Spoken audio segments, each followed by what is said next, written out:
right? You guys have $300 million in assets under management right now, 1,300 units. What do you think was the key for turning the corner between doing a couple of deals and getting to that $300 million in asset under management mark? Between Steve and I, when we first started, we merged with Kyle Mitchell a year Yep. later. We were all wearing multiple hats and we had to. That's what got the plane off the ground, right? For lack of a better analogy. As we started to grow, though, what really made a huge difference was creating the systems and processes and getting the right people in the right role sooner rather than later. I'm Brian Briscoe, host of the Diary of an Apartment Investor podcast. And this podcast is different than everything else out there. I bring together a new and an experienced investor on each episode, and I let the aspiring investor ask the questions that they need answered. So if you're an aspiring investor yourself, you probably will have the exact same questions. Now, before we get to this episode, make sure you hit the subscribe button below and that little bell to make sure you get notified every time we post a new episode. And now, enjoy the show. Welcome to the Diary of an Apartment Investor podcast. I'm your host, Brian Briscoe, and I always say I'm excited for every show, and it is true, and I'm very, very excited for today's show. We have our first four-time guest on the podcast. So Jenny Gou, welcome. Wow, what an honor. Thank you so much for having me for the fourth time, Brian. For the fourth time, yeah. And just for the listeners to review, she came on first as an aspiring investor. And it was very early on in the podcast. We put you with Christine Jefferson, who is awesome, by the way. And then the second one you came on as your first deal episode. You were one of the first deal episodes. And then you came full cycle on as, kind of the expert on the Ask the Expert. And now here we are talking about, next level stuff. So I'm going to call this an Ask the Expert episode, because I got a lot of questions that I want to ask you still. So that's how we're going to do it. Anyway, thank you for coming on for the fourth time. It seems so long ago. I can't, what was that? The first episode was 2020? 2020. Oh my gosh. That seems like a world. That was PC. That was pre-COVID. It was post-COVID, because I started the podcast right after COVID shut everything down. So, yeah, that's true. But yeah, it was, I don't remember the exact timing. I think you were still working for Johnson & Johnson, getting ready to quit. And it was Johnson & Johnson, right? The other one is Procter & Gamble. Procter & Gamble, whatever, big company. Yeah. Procter, we work. And I think when we first talked, you'd just gotten your first property under contract. So long ago. Yes, a lot has happened since then, for sure. What a whirlwind. Yeah. And incidentally, we brought your husband, Ronnie, on. Your business partner, Kyle's been on before. We haven't got Steve yet, so we just need to get him in. Yeah. Yeah, we'll have to get him on. All right. So let's do this. Let's just briefly go over your background. And what I'll do is we're going to link your other appearances in the show notes so that people can go in and get the full spiel and everything else. But let's briefly go over your background and then what you've done lately. Sounds good. Yeah. So in a nutshell, like many of your other listeners, I'm sure, got the real estate itch earlier on. And we started our portfolio with single family rentals. Both Ronnie and I we were working for P&G, had all of our retirement in the company, and said, you know what, we have to diversify somewhat. So we stumbled upon, real estate, long-term single family rentals first. Accumulated a portfolio of 10 single family homes, all in Cincinnati. And then the light bulb went off. We said, you know what, there's got to be a faster, bigger way that we can scale. And that's where we stumbled upon multifamily, right? Yeah. And that's something that's common of a lot of multifamily investors is they start with single family, they start getting a fair amount of units under their belt. And then it's just like, they scratch their head and they're like, there's got to be an easier way. And so you guys decided multifamily was it. How to go from there? Well, this is where I always say I probably did it backwards. So I don't advise anybody to do what I did until they think it through. But actually, this was the beginning of 2020. At the end of 2019, we moved back to California to be closer to family. Come early 2020, right when COVID shut everything down, I quit my job. So I left P&G before I even purchased a single multifamily door. Yeah. And this is how much we believed in the model, and knew that if one of us was in 100%, we could we could explode this growth. Yeah. And change the needle for the family. And that's what I did. I left, burned the bridges completely, and then spent all of 2020 learning, finding a partner, a mentor. And then by the end of 2020, did my first 2 deals as a GP. Wow. So you quit, went full time, and like you said, you burned the bridges. You're like, all right, Procter and Gamble, we're done. And or as my daughter would say, we're done. You're done. But went full time, found yourself a mentor, which I recommend to everybody. I think that's an amazing thing. You find yourself a mentor. You closed 2 deals your first year. That was 2020. Awesome. Wow. What were the biggest challenges you had? Number 1, going full time, and then number 2, getting into the new business. When we decided that I would leave, I had this very different picture of what my day would be being a full-time real estate investor. Yeah. Now, COVID threw a massive wrench into what that day looked like, because now all of a sudden, the time I left, school shut down. I'm now home with 2 kids. Oh, yeah, right. With a pre-kindergarten daughter and a first grade son, all on Zoom. So guess who's the parent that's sitting next to them? So my day was a little bit different. I think the challenges there were just trying to navigate the new world of homeschooling while trying to jump 110% in and learn as fast as I could. So that presented its different challenges, good or bad, but it also forced me to really prioritize. Like, if I'm going to do this, I need to go find a mentor who's going to help me get to where I need to be that much faster because of how my current day and nights are now looking. Remind me of what happened in our house as well. And I was still going to work every day. I mean, when you work at the Pentagon, active duty military, you don't get, COVID days off. I had a couple days off a week, but same thing happened in our house. I mean, my wife, we took the kids out of the public school to homeschooling because, as my wife says, and I tried this once or twice and she's right, it took her more time to make sure the kids were all on Zoom paying attention to their classes than it would just to teach them herself. And so, yeah, that's right. There were a lot of challenges there with kids out of school. I've almost forgotten about that. It's like one of those, selective amnesia things. Like, I don't want to remember 2020. Let's just forget all about it. But something I've noticed in my life is the more that I have things packed in, the more efficient I am, and actually the more effective I am. I think anyway. Other people may say something different about me, but I think it's true. So yeah, 2020, you closed on 2 deals. Now let's talk about the mentorship thing. You said you found a mentor. Talk about how you found the mentor and how that progressed. Yeah. So Steve Louie, who is actually now a partner with Vertical Sheet Ventures, Ronnie actually met with him first at one of these multifamily meetups. So great place, folks, to find and meet partners and mentors. But it was at one of these meetups. Steve happened to be speaking at that one at that time. They met for coffee, built a relationship, and then I just happened to meet Steve 1 or 2 meetings afterwards, and we just kicked it off. He knew I had just left my job and actively looking for some. I was like, I will work for anybody for free at this point, just to get my foot in the door and learn. Steve was still working a W-2 job at that time, extremely busy, but also had a few properties in Arizona that needed, some extra eyes and ears on. And he recognized my background from corporate America and the skill set that I had.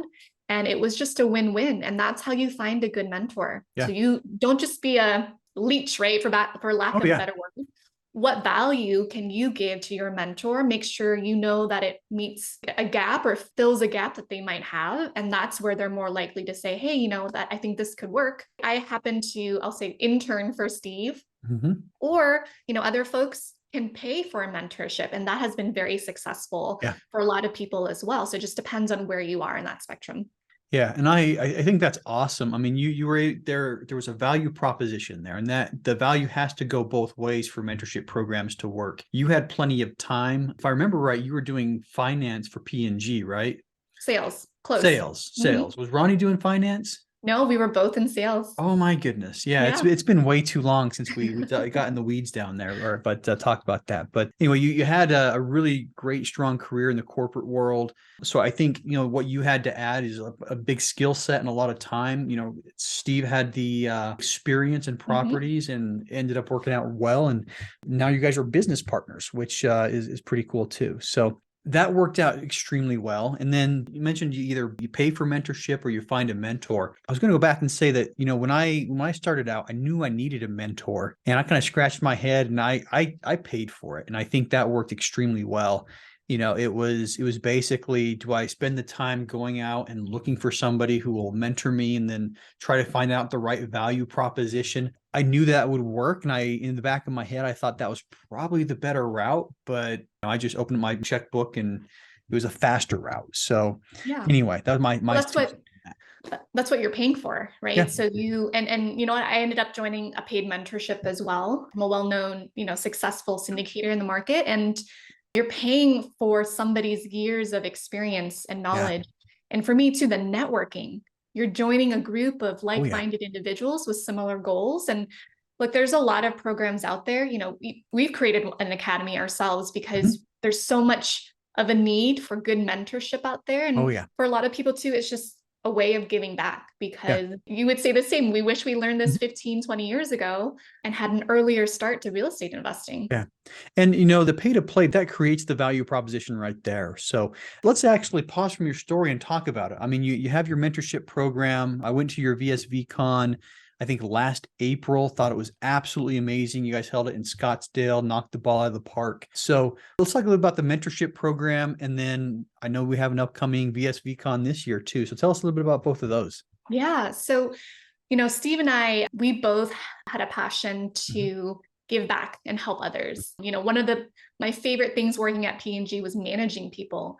Success for me was getting them promoted, getting them raises, and seeing them succeed. And coupled with the fact that, I learned so much from my mentor, we wanted to create something that could help people as well. And we had a lot of people come and say, hey, guys, you've grown so much so quickly. Like, how can you show me how? Teach me a couple tricks and tips. And we said, why don't we just figure out how to make this a little bit more systemic and scalable? Because we just didn't have, 100 hours a day. So we created, and that's where the Academy was born. We said, okay, how do we come up with something, pull the best pieces from all the programs that we know and we're a part of, mash it together so that we're providing as much value as we can. So that's where the Academy came to be. We launched it a year and a half ago, and it has grown significantly since. So we mentor and coach folks from all over the country how to find apartment syndication deals from brokers, how to raise capital, and then also how to asset manage it after we purchase the property. So that's what the Academy focused on. And it's been a success. It's been really fulfilling. Awesome. That's the Academy. And now tell us about VSV Con. Yeah. So this was such an amazing event last year. So it was June, actually, Brian. It feels like June. 2 years ago. Yeah. That's right. Okay. That's right. Okay. That's what we remember. It was hot by then. It was very hot. Yeah. Scottsdale, Arizona, very hot in June. Yeah. So early June 2022, we sold out. We had such amazing speakers. And the intent for that conference was to spread the word about apartment investing. Yeah. Because again, we had a lot of friends and family that said, gosh, I wish we knew sooner, or I wish we had more education on it. So the conference sold out. It was over 200 people. We planned it in less than 4 months. We had Tony Robbins speakers. We had industry experts, Paul Peebles, Michael Becker. We had Hunter Thompson there. We had a bus tour. So we went around to different properties that we own in the marketplace. And the folks there could see how a business plan comes to life. It was a blast. And thank you for saying that was a good event, because we poured our hearts and soul into it to make sure that it was valuable, and we got a lot of great feedback from it. So and I think one thing that you guys nailed was the venue. It was big enough, but it was still small and personable. It was still, and the food with the catering was great too. I remember that too. But I did, I especially like the fact that you brought something for all levels. So there was people at the very lower end of the apartment investing that had things geared towards them, but when I go to a lot of the conferences, I spend most of the time in the foyer because I poke my head in. I'm like, okay, I could probably do as good of a job teaching that as this guy, but I was glued to my seat for a good portion of that too. So yeah, I mean, Michael Becker, Paul Peebles, those guys are, monsters. Hunter Thompson's raised like 70 million and he was talking more about economics, but yeah, I think you guys knocked the ball out of the park on that one. And I'm excited for April this time. Maybe that's why I thought it was April last year, because it was April this year. It's going to be bigger and even better this year. So April 28th through 30th in Scottsdale, Arizona, but some huge speakers. We just secured Ken McElroy, so he's coming. Oh, really? As well. Another Tony Robbins speaker, Siri Lindley, and then currently one of the most sought after international speaker right now, Damon West, is going to be one of our keynotes. So it's going to be exciting. Nice. Well, that'll be fun. That'll be a lot of fun. And look forward to seeing you there in the Phoenix area in April. So last weekend of April for everybody who wants to get there. All right. So I see a lot of people in syndications, whether it's I came up in the Michael Blanc program, but there's so many different programs that teach people how to syndicate. And I see a lot of people that do one or two properties, and people who say they want to get to that high level of operations, but don't make it. Right? You guys have $300 million in assets under management right now, 1,300 units. What do you think was the key for turning the corner between doing a couple of deals and getting to that $300 million in asset under management mark? Yeah, and I'll preface this by saying we're not perfect, right? We're still learning, and as we grow, and I almost like to use a phrase, we're flying the plane as we build it, right? And I feel like a lot of us are these days, but as a startup, I consider us a startup company. We had to go through the early period of one or two or three people wearing multiple hats. Between Steve and I, when we first started, we merged with Kyle Mitchell a year later. We were all wearing multiple hats, and we had to. That's what got the plane off the ground, right? For lack of a better analogy. As we started to grow, though, what really made a huge difference was creating the systems and processes and getting the right people in the right role sooner rather than later. So we were able to identify, Steve was going to be good at this part of the business, myself, Kyle, where did we all play? What were our strengths and what did we enjoy? That is super, super critical. And you have that luxury as you start to grow because you're starting to get you get more resources, right?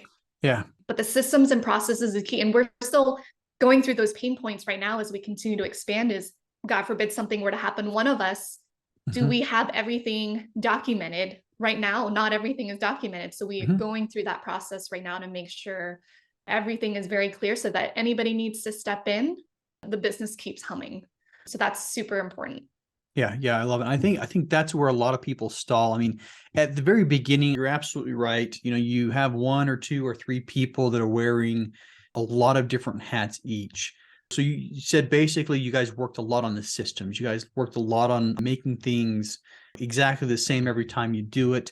And something else that, I'll just bring up that you said was making sure that everybody was in the right seat based on their talents and interests. Tell us why you think that's important.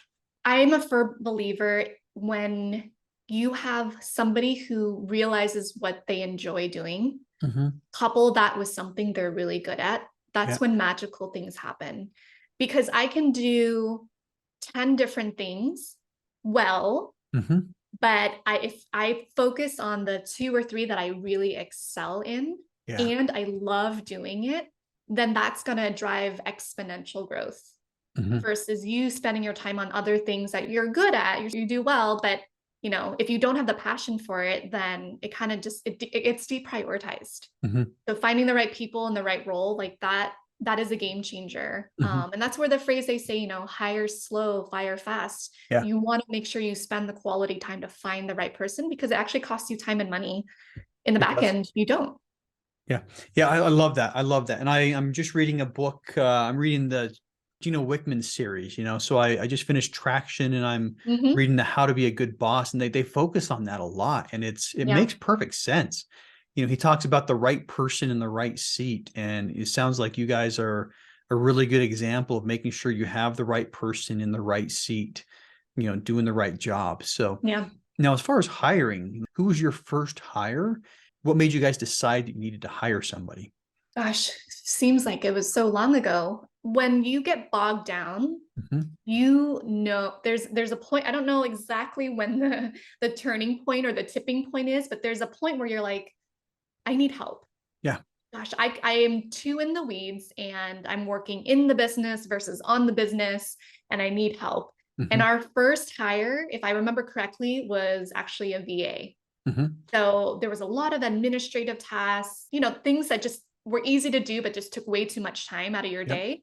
We knew we needed to hire some help, and we thought, like we jumped on the VA bandwagon like a lot of other folks do. And Mhm. we found that that was so much, it was better use of our time when we were able to delegate that Yeah. out. I Yeah. think we started with the VA, and then as we brought in more properties, an asset manager was the next. Okay. So you talk about hiring VA first, asset manager second.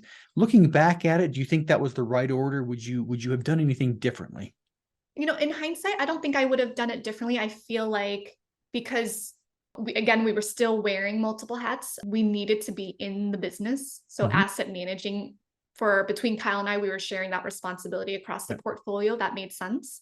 But we brought John, our new asset manager, in Mhm. because we just wanted to make sure that we could focus on higher level things. So still in the weeds, but at the same time, releasing some of that control to a Mhm. full-time asset manager allowed us to focus on more NOI generating ideas as Nice. well. Nice. Now, Mhm. as far as the asset manager, I mean, a lot of people they're gonna have asset management fees and everything else. When you hired the asset manager, to best of your knowledge, I don't know if you remember this, but did the asset management fees coming off the property pay the salary, or did you guys have to, come out of pocket, so to speak, on those? Right off the bat, no, it wasn't sufficient to Yeah. cover 100% of it. But that's the thing.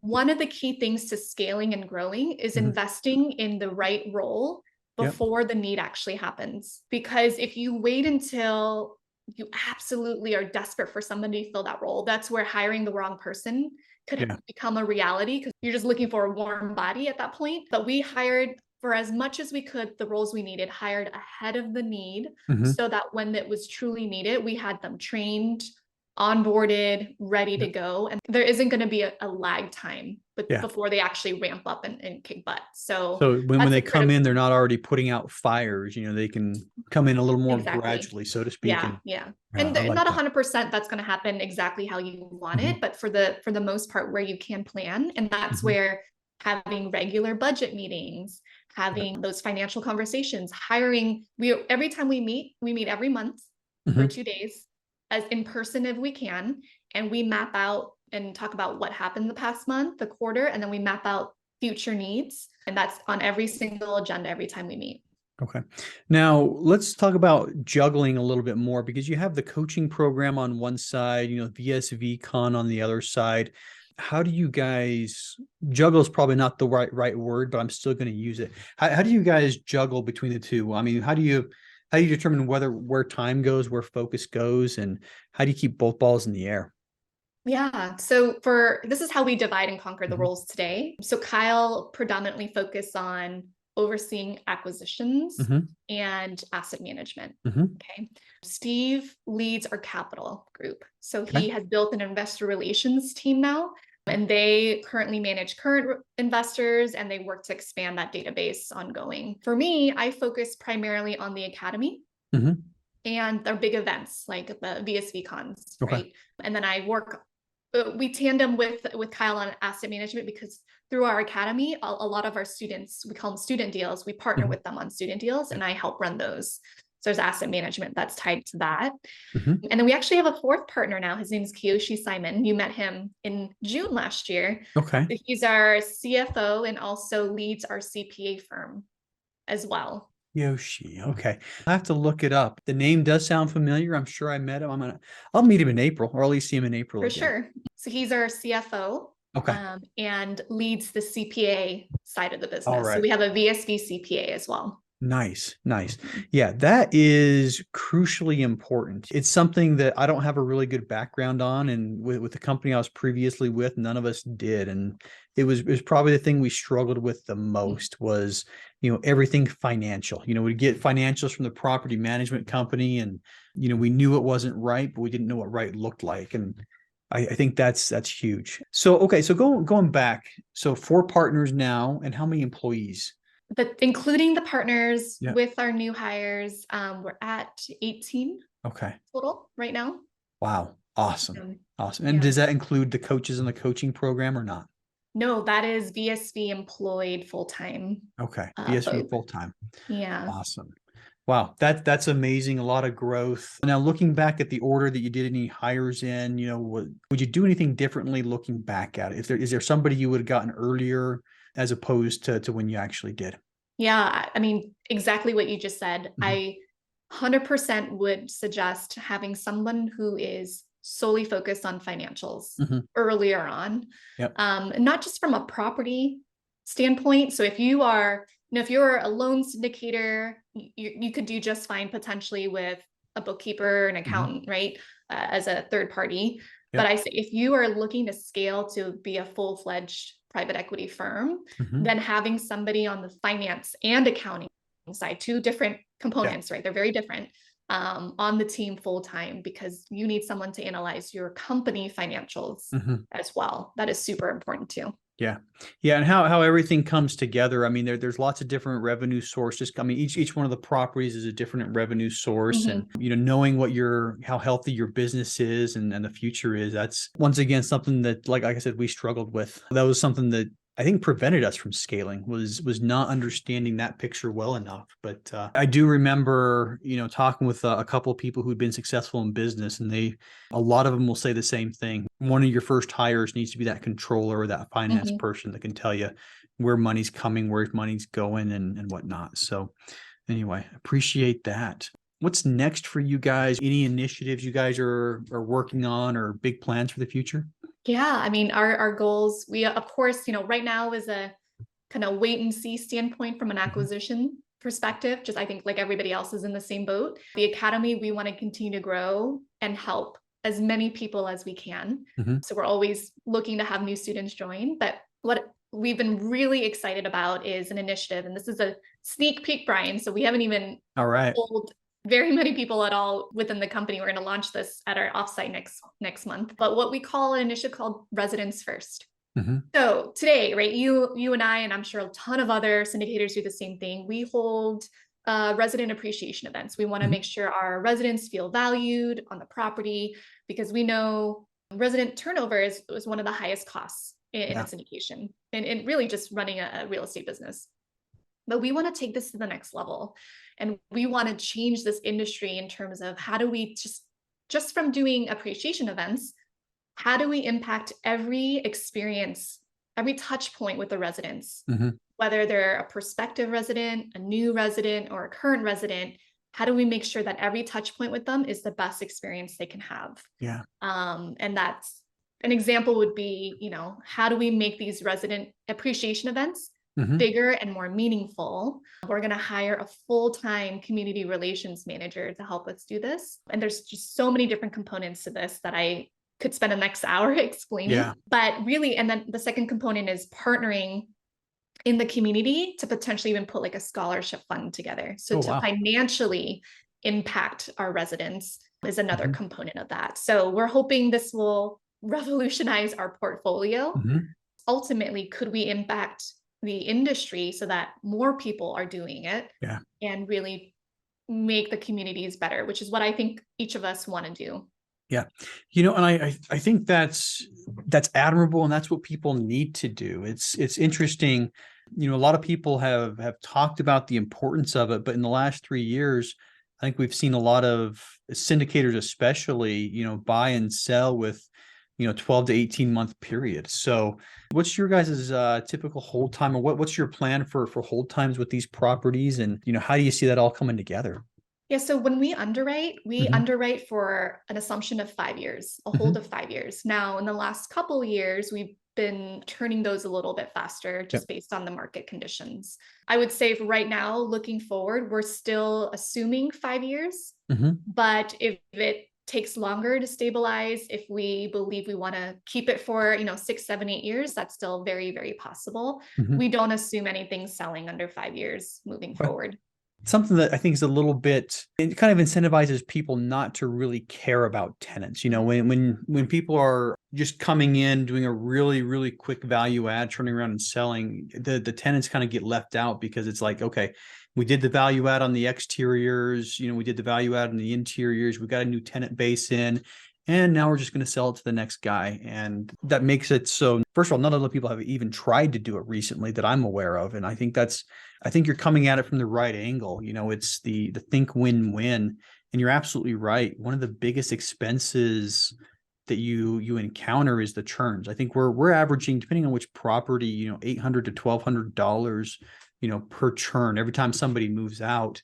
And that doesn't even include the lost revenue that's coming in. So I love how you guys are doing that. Your resident appreciation, you're trying to make them feel like it's a home, make them feel like it's a community. And on the flip side, what you guys get out of it is hopefully more people renew their leases. And you avoid that expense. And I'm thinking out loud here. Tell me if you agree, but it's really easy to see when you bring rents up. It's really easy to see the impact on your bottom line. I think it might be a little harder to see impact on your bottom line when people don't move out and you're not paying certain expenses. What do you think about that? Or have you guys thought about how to track that? That's a good way of looking at it. We've completely changed our mindset, thinking about this residence first. And I think the benefits of switching this mindset will show itself over time, right? So we haven't been able to say, hey, this is going to drive X dollars or anything like that. We are solely focused on just what are the things that we need to do to make this come to life. Over time, it's going to yield results, both from a resident standpoint and then, of course, from an investor standpoint. And I think people forget this is a people first business. We are directly impacting our residents' lives. And I think with this initiative, it's going to do that. And we're changing our vision. We're changing our mission statement to reflect this. I mean, we are all in to make sure this is elevated and more eyeballs get on it, because I think it's, again, game changing, and everything else will just come. Yeah. I think it's the right thing to do. I think it will, but just kind of, playing the whole devil's advocate role on that one is, how do you make sure it hits your bottom line? And I think that's probably why a lot of people don't do it. I think a lot of people, they pay lip service to it, but when you really look at it, it's difficult to tell how much that has affected your bottom line or not. But anyway, I think that's going to be a great initiative. I look forward to hearing all about it and, seeing the difference you guys made. Maybe, a year from now on your 5th appearance on the podcast, we can talk about that. I was just thinking that too. I'll come back a 5th time and let you know how it's going. Yeah, we'll talk all about resident appreciation. So best of luck on that one. I'm sure it's going to work out amazingly well. Now, I guess one thing we haven't really discussed. Now, correct me if I'm wrong, your portfolio, Phoenix and Tucson, are you guys anywhere else besides those 2 metros? Yes, we have actually one property in Arlington, Texas. We purchased that November 21, so a little over a year. And a lot of people have asked us if we want to expand further. And I would say yes, if there's the right opportunity. But we still focus primarily in Arizona, just because there's still so much growth. I'm sure you've heard the news. All these companies are expanding. TSMC is quadrupling their investment in Phoenix, right? A lot of tech companies. So there's still a lot of runway in Phoenix and Tucson. So your community management program, from my perspective, and not knowing exactly what you have planned, it seems like it'd be a lot easier to do that if all of your properties were clustered together. How's that going to work with Arlington? And if you want to pass on this one and come back and talk about it next year, that's fine too. But just thinking out loud, do you see a problem with that, or how are you guys going to work with that? Yeah, I think we'll focus first. So we're hiring somebody full-time, jobs posted right now, to have that person be located in Arizona. Okay. 99% of our business is there. If we continue to expand in Texas, I think we can roll out more resources there. But there's certain components of the program that doesn't need somebody fully dedicated in person in the market. So we'll roll out things to our Texas property. That is a natural, easy thing to do anyways. Once again, thinking out loud, because I didn't put a whole lot of thought into this one, but it's the systems you guys set up. I mean, if your community manager starts setting up systems and templates for the events, it should be really easy to rinse and repeat across the board, regardless of whether they're in Arizona or a different market. So awesome. Well, hey, thanks so much for your time today. I just looked at the clock and oh my goodness, we've been talking for a long time already, but appreciate you coming back for your 4th visit on the podcast. And Last question for you. How can listeners learn more about you? Absolutely. So I'm on LinkedIn, Facebook, Instagram. You can visit our website, verticalstreetventures.com. And then special incentive for your listeners, Brian, if any of your listeners want to sign up for VSV Con tickets and get 10% off, just put in the code Brian and they'll be able to get that. I love that code. Yeah. Code Brian for VSV Con tickets. So, and make sure we have a link to that so I can put that in the show notes as well. So, and before I knew about that 10% off, I already endorsed it, said it. I don't remember if I said it on the air or not, but I told you before that that was my favorite conference of 2022. Well, it was VSV Con by far. So if you have the weekend available, it's the last weekend of April. Looks like 28th, 29th, and 30th, VSV Con, Scottsdale, Arizona. Be there. So awesome. Well, thank you again, Jenny. Appreciate your time. And let's do this again. Always a pleasure. Thank you, Brian. Hey, if you like that episode, make sure to subscribe. But more importantly, if you haven't joined our multifamily educational community yet, which we call a Tribe of Titans, you are missing out. Get 30 days free by clicking the link in the description to this episode, or go to thetribeoftitans.info, and we'll see you there.